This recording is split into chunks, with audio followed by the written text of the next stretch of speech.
Les migrants d'Amérique centrale ne sont plus les seuls à essayer de se rendre aux États-Unis. Depuis janvier, environ 3500 Africains ont franchi la frontière, dont beaucoup viennent du Cameroun, où existe un conflit entre le gouvernement francophone et les séparatistes anglophones. La plupart commencent leur voyage par des vols à destination de l'Équateur ou du Brésil, qui ont des règles moins strictes en matière de visa que d'autres pays de la région. Et la partie la plus dangereuse de leur voyage est une longue marche pénible à travers la jungle, à la frontière entre la Colombie et le Panama. Catherine Biarou-Anga et Clarisse Fortuné. Des migrants venus d'Afrique, ici dans ce coin perdu de la jungle, très loin du continent. Une marche pénible à travers champs. Et de cette forêt colombienne, ils comptent aller à pied jusqu'aux États-Unis. Le voyage est dangereux.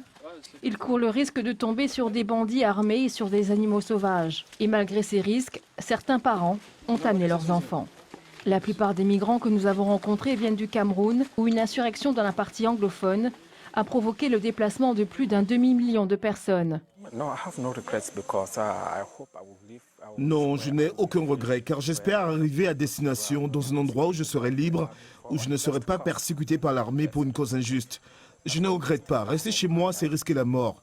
Je préfère continuer pour être en sécurité devant. Les migrants sont au début de leur voyage, mais c'est déjà pénible pour beaucoup ici. Certaines femmes arrivent à peine à gravir la colline. Et le groupe devra cheminer dans ces mêmes difficultés pendant près d'une semaine.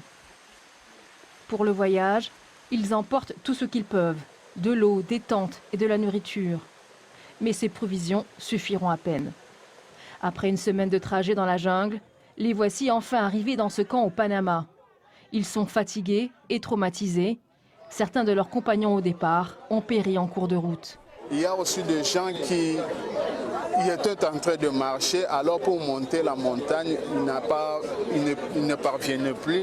Alors il a tombé comme ça, la tête dans une pierre. Donc il y a beaucoup de cadavres.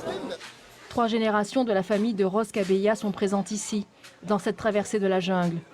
Il y a son petit-fils, ses 2 filles et son mari. Et c'est de justesse que Cabella a survécu à la traversée. Elle a failli mourir, elle s'est presque noyée par 2 fois.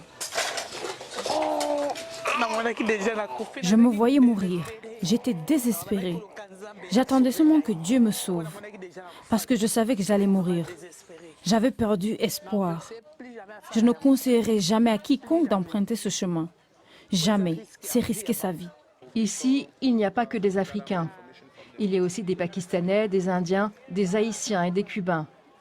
Une preuve que la crise migratoire est devenue une préoccupation mondiale. Les autorités américaines redoutent désormais que ces chemins dangereux ne deviennent le nouveau corridor par lequel des clandestins viendront frapper aux portes de l'oncle Sam. Dans un village reculé de Colombie, preuve du danger qui guette les migrants.